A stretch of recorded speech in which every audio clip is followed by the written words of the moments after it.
You know the Wild West, right? Shootouts at high noon, ruthless outlaws with itchy trigger fingers, lone cowboys riding into the sunset, dust trailing behind, maybe even a cigar-chomping sheriff standing against a gang of desperados. That's the image Hollywood sold us, and we bought it. Hats, boots, and all. But here's the truth. The real Wild West was far less glamorous and a whole lot more complicated. Movies, TV shows, and dime novels have warped our view of history, stuffing our heads with myths that sound cool, but never really happened. Today, we're breaking down 10 of the most ridiculous myths about the American Old West. Stories we've all heard, but few ever question. So if you love separating fact from fiction and uncovering the real history behind the legends, click that subscribe button and saddle up. Because this ride through the untamed truth is about to begin. Everyone wore cowboy hats. Picture a cowboy. He's got a rugged look, a dust-covered duster, and of course, a big wide-brimmed Stetson hat. But here's the thing, that iconic cowboy hat? Total myth. Back in the 1800s, the most popular hat on the frontier wasn't a Stetson, it was a bowler, also known as a derby. Yep, the same hat worn by bankers and gentlemen in cities. It was compact, sturdy, and it didn't blow off in the wind, which made it perfect for rough riders, gamblers, and even outlaws. Famous names like Butch Cassidy and Lawman Bat Masterson were often seen in bowlers, not cowboy hats. So why the confusion? Blame Hollywood Westerns. Stetson hats did exist during the Old West era, but they weren't widely worn until later in the 19th century, after most of the famous frontier stories had already passed. Most cowboys wore whatever worked, military surplus caps, floppy wool hats, and yes, even top hats. So next time you see a movie where everyone's rocking a perfect Stetson, know this, you're watching fiction, not history. Quick draw duels were common. A lone gunslinger steps into the dusty street, fingers twitching near his holster. A crowd gathers. The clock strikes noon. Then, bang! One man falls. The other walks away like a legend. Classic Western, right? Completely made up. In reality, quick-draw duels were incredibly rare. Most real shootouts, messy, drunken, chaotic. They didn't happen in the middle of town with honor and a countdown. They happened in saloons, alleys, or over bad poker hands. And more often than not, the guy who got shot never saw it coming. Even famous gunslingers like Wild Bill Hickok and Wyatt Earp avoided fair fights whenever possible. They shot first because waiting might mean getting shot last. And the legendary gunfight at the OK Corral? Not a duel, it was a 30-second shootout that was anything but honorable. So next time you see two cowboys facing off at high noon, just remember, it's Hollywood fantasy, not Wild West reality. The West was lawless and violent. The myth, every frontier town was a den of chaos. Outlaws ruled. Gunfights broke out daily. Sheriffs couldn't keep up. The truth? Most towns were surprisingly peaceful. Believe it or not, many places like Dodge City, Tombstone, and Deadwood had strict gun laws. You couldn't just walk into town packing heat. Most towns required you to check your guns at the sheriff's office or a local business. And the idea of gunfights breaking out every other day? Total exaggeration. Were there dangerous spots? Of course, but most people in the West were farmers, shopkeepers, and families just trying to get by. Crime rates in many of these frontier towns were actually lower than big cities like New York or Chicago at the time. The biggest cause of violence? Alcohol, bar fights, drunken disputes, misunderstandings that turned deadly. But random street violence and nonstop mayhem? Not as common as you think.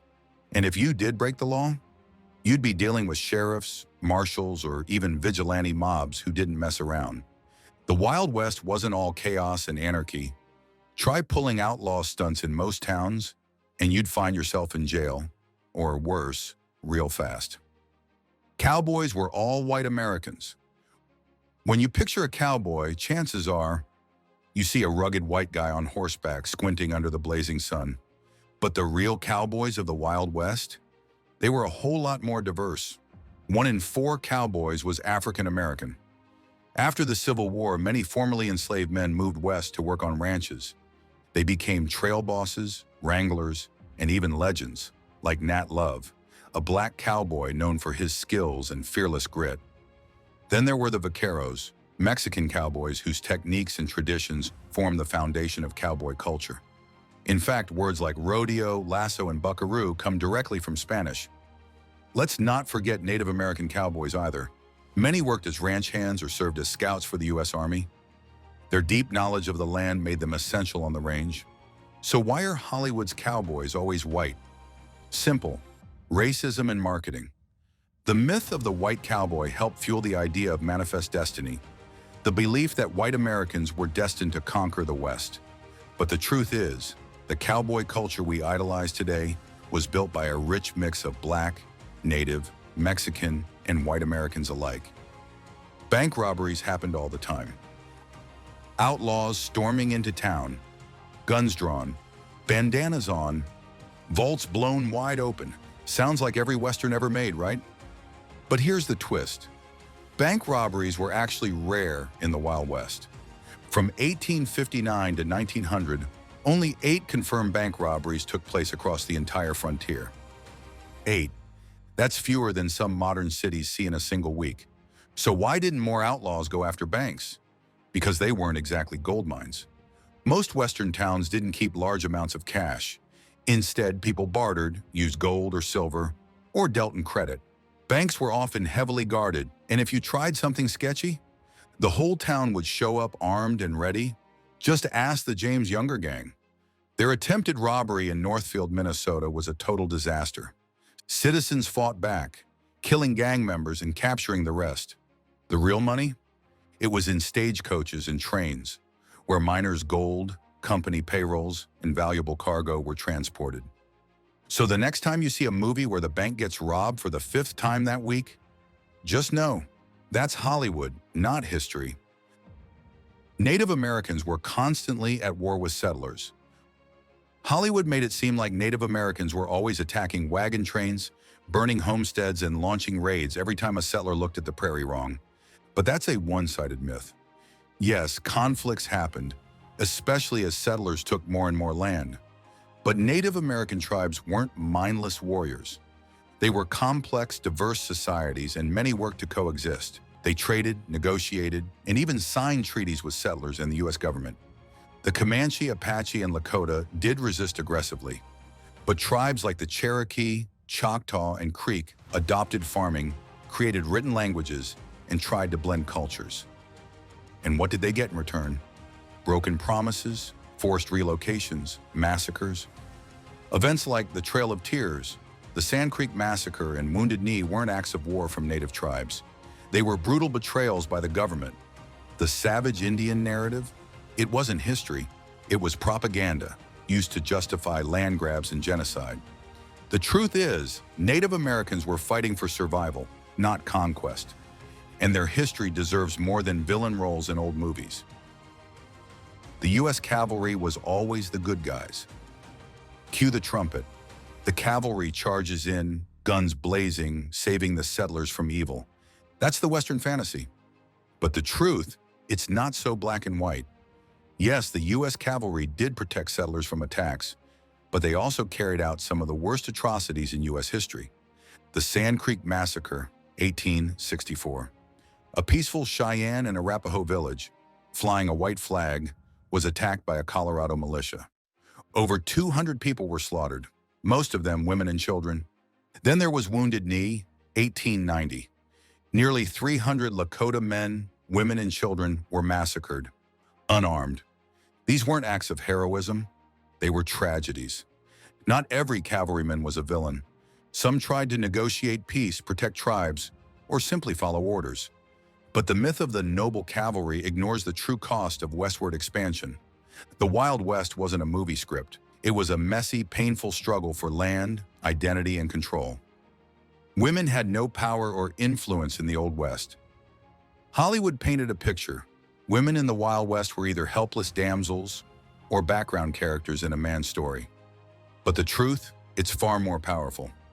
Women in the Old West were tough, resourceful, and often just as dangerous as their male counterparts. Take Calamity Jane, a sharpshooter, a military scout, and a woman who could outdrink half the saloon.